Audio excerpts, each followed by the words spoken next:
Hey, today I wanted to show you how to list a new product on your Shopify store.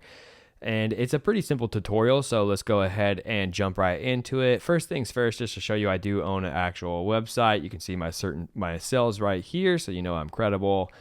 Anyways, let's go ahead.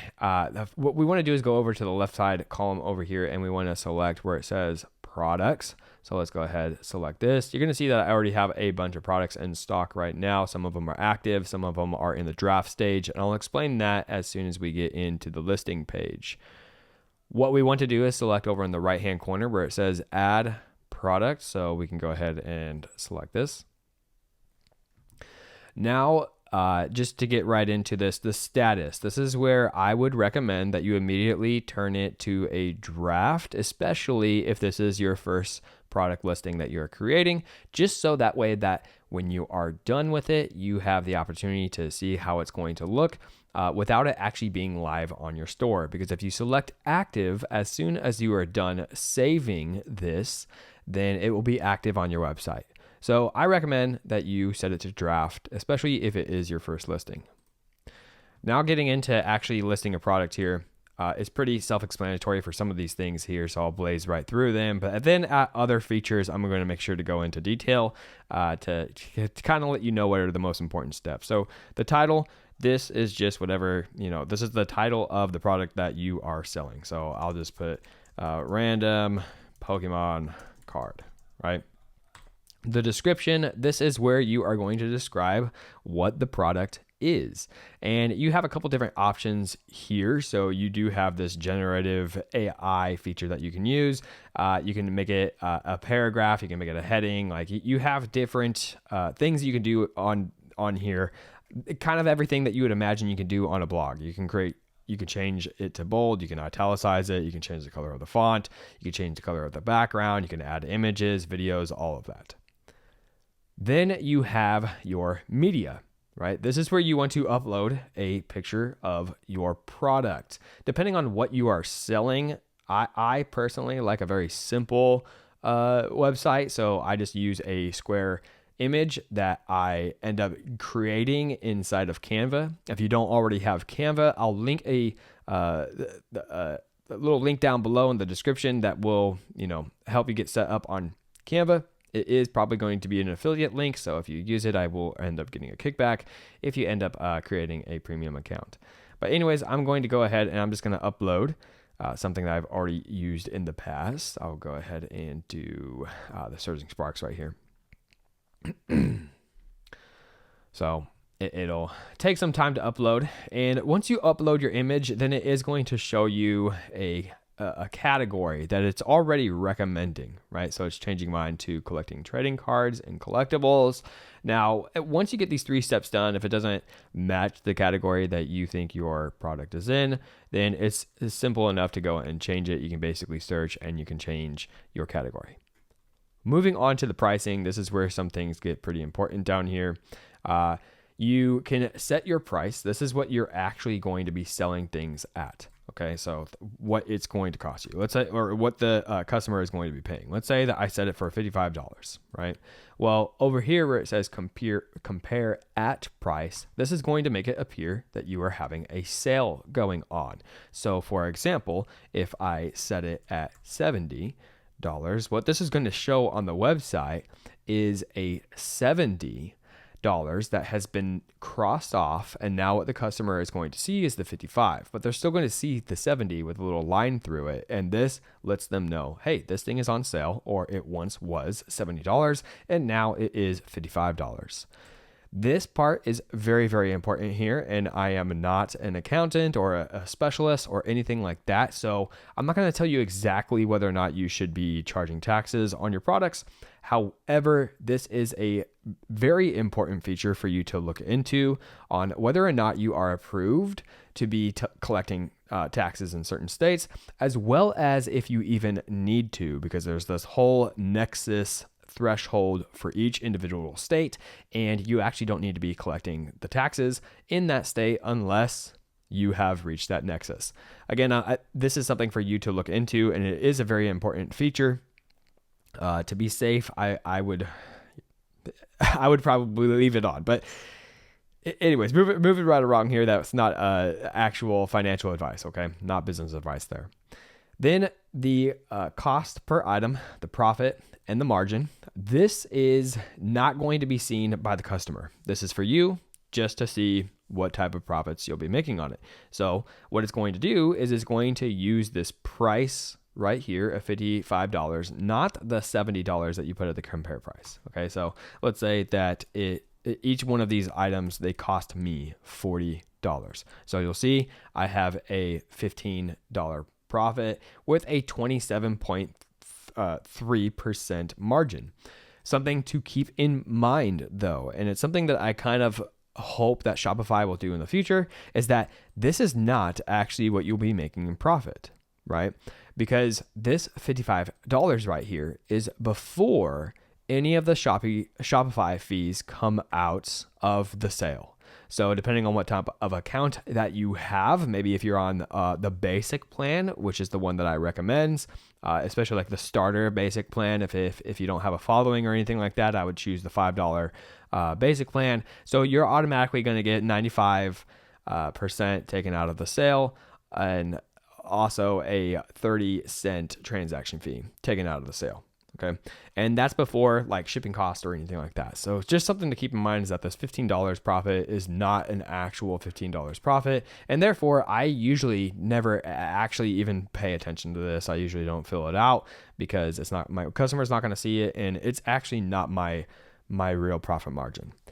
So moving on down below, now you have your inventory. I highly recommend to track the quantity of your inventory. Okay. Then down here, this is where you actually set your inventory. So let's say that I have 100 random Pokemon cards. Okay. This feature right here, continue selling when out of stock. I would not recommend doing this unless you already know you have the next batch of inventory on its way to you, because you do not want to disappoint your customers and continue selling something that you don't currently have and that you might not be getting in the future. So you want to make sure I would not do this unless you absolutely know that you have the inventory coming. Okay. Down here, this is just in case you have a SKU. All right. I don't have any SKUs for my products, so I'm not going to be using this. The shipping is important, and the shipping on Shopify, it's a whole nother video that I'll end up creating. If I haven't made it already, I'll link it in the description down below. At the time of making this video, I don't have it created. But you do want to go ahead and select the weight of this. So for something that is very, very light right here, I would go ahead and I would change it to ounces, but you also have kilograms, you have grams, and you have pounds as well. This weight will end up being used in your shipping profiles, and it will sometimes determine the way that you set up your shipping profiles. This will end up determining what type of shipping your customer has the option of getting or access to. You could also set the country and the region that you would like to be able to ship to, because if you are based in the United States, maybe you don't want to ship all the way over to Australia, right? Maybe you don't want to ship to Canada and all that. So you can go ahead and select your shipping regions right here as well. Okay. The harmonized system HS code. This is again just like a keyword for your product. Moving down to the variants. This is something really important to look at here, especially if you're like selling t-shirts or something like that. So let's go ahead and get into the variants here. You have a couple different options that you can choose. Because I have the category of collectible trading cards, it's automatically filling out some optional variants that I might be including. So like grading, trading card packaging, rarity, condition, card attributes, all of that. However, you can go ahead and just create your own custom option. Okay.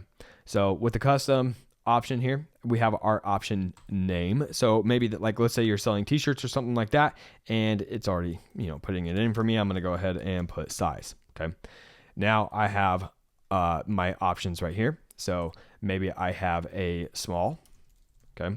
Maybe I have a medium, and I have a large. So we'll go ahead and do this. Okay. Now we can go ahead and select done. This is not where you are going to set any of additional features for these variants, but you'll notice that a new window popped up down here below. So we'll move on to that right now. I'm going to go ahead and select done. So with each one of these different variants, you can have a different price range, as well as make sure that your inventory is correct on them, right? Because maybe you don't have 100 smalls. Maybe you only have 25 smalls. Maybe you have 50 mediums and you have 25 larges. Okay, so this is where you're going to be putting your inventory for each variant. Very, very important here, as well as just in case you would like to change the price for one of these. So for some reason you're selling the smalls at $45, right?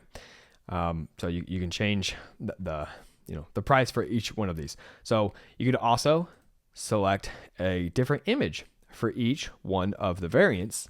And if you just click right here, you can also change the SKU number. Okay, you can change the barcode, and you can, if you really want to use that profit tool thing that Shopify is going to offer you, you can go ahead and do that, because maybe the smalls didn't actually cost you $40, and you can change that there. So again, because I selected trading cards, it's automatically going to give me this little meta field right here. You don't need to do anything with this. I typically don't, but again, depending on the product that you are listing, maybe the niche that you are in, this would be something that you are going to want to use. Okay. So now moving down here, this is going to show you what your listing is going to appear as on a place like Google. So maybe somebody looks up something related to your product, and your listing comes up and shows up on their search results. This is what it's going to look like. And a nice feature here is you can actually change a part of this little metadata. Right? So it says random Pokemon card. Maybe you want to add like only $40 or something like that. Right? And now this is what's going to actually be showing up on the Google listing instead of, just a random Pokemon card. Okay. So once you are all done and you feel confident with your product, you would go ahead and just select save. However, one more thing I just want to kind of show you here is the product organization. This is just more so again on the back end for you, okay, and be able to find things easier for you. Once you are done, you can go ahead and select save. Again, mine is on draft, so I'm going to go ahead, keep it as a draft here. I'm going to select save. All right, and then you will end up seeing it in your product. So now I can go over to my products, and it's probably going to be on the second page here. Where is it at? We're looking for random card as a draft. There it is with 3 variants. Okay, so now you have it in here, and you can go ahead preview of what it looks like on your store. So if you select this little eye icon right here, now I can go ahead and I can preview what this is going to look like on my store. Okay, I don't have a description, so you're not going to see it there, but yeah, this is the full tutorial of how to make a listing inside of Shopify. I hope you found it helpful. I hope you found it informational. And if you're interested in using Shopify at all, I have a link in the description down below that you can use to sign up if you would like. Again, it's an affiliate link, so I will be earning a kickback from it if you use it. Thank you very much for watching, and I will see you next time.